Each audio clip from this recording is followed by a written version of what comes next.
Bonjour à tous et bienvenue sur la chaîne Tech en Provence. Aujourd'hui, nouvelle vidéo, on va parler de iOS 15. En effet, iOS 15 sort le 20 septembre 2021 et il y a quelques petites choses à raconter à ce sujet-là. Donc, il sort le 20 septembre 2021 à 19 h, heure française. Cette mise à jour sera compatible, donc déjà pour commencer, iPod Touch 7e génération, iPhone SE première et deuxième génération, iPhone 6S Plus, ensuite voilà, 6S, 7 Plus, 7, 8, 8 Plus, 10, XR, 10 S Max, 10 tout court, 11, 11 Pro Max, voilà, tous les 11 et tous les 12. Donc le 12 Pro Max, 12 Pro normal, 12 Pro mini et l'iPhone 12 classique. Donc déjà de l'iPhone 12 à l'iPhone 6S, ce sera compatible. Donc vous pourrez installer d'ores et déjà cette mise à jour, voilà, disponible à partir du 20 septembre, 19 h. Voilà, la mise à jour se fait de manière très facile comme habituellement. Bien évidemment, on vous conseille de faire une sauvegarde de vos données, sait-on jamais. Vérifiez que vous soyez bien en Wi-Fi, allez dans l'onglet mise à jour, checkez la mise à jour et quand elle sortira, cliquez tout simplement sur installer.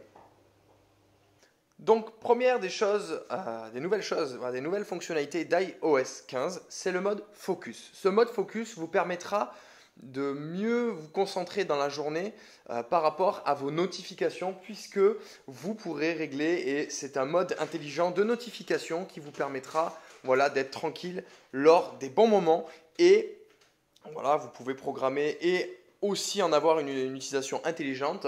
Et ce qui va être intéressant aussi, c'est que les notifications vont être classées par ordre d'importance. Donc ce qui pourrait être message ou voilà, des choses qui sont moins importantes, ça ne s'affichera pas en premier et au moins ça fera du tri, parce que c'est vrai que voilà, maintenant avec nos smartphones et avec toutes les applications qu'on se sert, il y a beaucoup de notifications et c'est toujours bien, voilà, d'avoir un bon tri. Donc à mon avis, cette mise à jour au niveau du mode focus va être performante et ce sera très utile parfois pour nous couper un peu du téléphone. Deuxième grosse nouveauté, et ce n'est pas des moindres, c'est FaceTime pour tous. Qu'est-ce que ça veut dire, FaceTime pour tous? Ça veut dire tout simplement que maintenant, FaceTime, ce n'est pas uniquement pour iOS, iPhone, iPad, MacBook, etc. FaceTime, c'est pour tous les supports Android. Et ça, c'est extra parce que du coup, tout le monde pourra en bénéficier. Comme plein de fonctionnalités qu'il y a sur Android, qu'on retrouve sur iPhone, notamment Google Chrome, Google Maps, etc. Et bien là, voilà, c'est une grande nouveauté. C'est un changement un peu, entre guillemets, de politique d'Apple. Parce que bah là, voilà, on a tous accès à FaceTime via simplement un lien.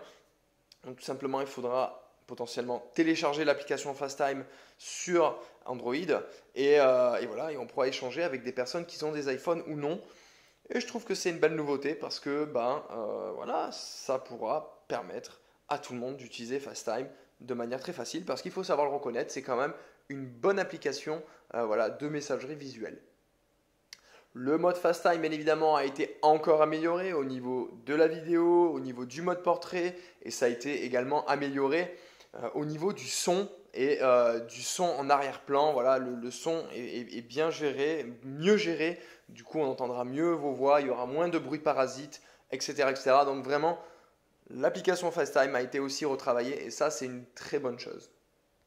Ensuite, nous avons Spotlight. Voilà. C'est le moteur de recherche du téléphone Apple, donc de l'iPhone. Pareil, nouveauté, mise à jour. Ici, il est encore plus puissant en fait, hein, donc pour rechercher les objets, les textes sur les photos, les personnes, etc., les emplacements. C'est vraiment bien plus performant qu'avant et c'est une bonne mise à jour majeure à ce niveau-là. Il y a une petite mise à jour, voilà, une petite option qui a été rajoutée, texte en direct. Voilà, la reconnaissance de texte via les photos, via les images, voilà, en provenant d'Internet. Il suffit de passer son doigt dessus pour l'analyser, copier, effectuer des recherches dessus. Franchement, c'est plutôt une bonne chose. Voilà, on ne crache pas sur les petites améliorations comme ça, par exemple. Et nous avons ensuite Safari et Météo et Plan qui s'améliorent. Donc le design, bien évidemment, là, sur ce coup-là, a été amélioré. Donc c'est une très très bonne chose, voilà, que le design a été amélioré. Et puis il y a une barre des onglets qui permet de switcher voilà, d'une page à une autre. Et ça, ça fait plaisir parce que c'est une petite évolution qu'on attendait. Donc là, on a fait le tour des grosses mises à jour. Maintenant, voilà, il y a d'autres petits trucs comme les petites mises à jour pour partager ses données avec ses proches, plus de confidentialité transparente sur les applications, une recherche visuelle, davantage de clés disponibles dans Wallet, de nouveaux emojis, ainsi qu'une section, voilà, une nouvelle section partage avec vous dans l'application message, voilà, pour facilement retrouver les médias que nous vous en avez envoyés. Donc vraiment, voilà, cette mise à jour iOS 15, bon, je dirais pas qu'elle est révolutionnaire, mais elle nous permet voilà, de faire des petites nouvelles choses. Et c'est vrai quand même que maintenant, le smartphone de nos jours, il nous permet voilà, de faire déjà énormément de choses. Et c'est vrai que voilà, on améliore toujours un peu le design, toujours un peu le visuel, voilà, les fonctionnalités, etc. Des fois, il y en a, ils ont des lumières, ils recréent voilà, des nouvelles choses, des nouveaux widgets, des nouvelles fonctionnalités, des choses pour simplifier justement voilà, l'utilisation. Et voilà, moi je trouve que c'est une bonne chose. De toute façon, les mises à jour, c'est toujours bien. Voilà. Après, c'est vrai que des fois, on a un petit temps d'adaptation lors des grosses mises à jour. Mais franchement, voilà, jusqu'à maintenant, Apple a su s'adapter.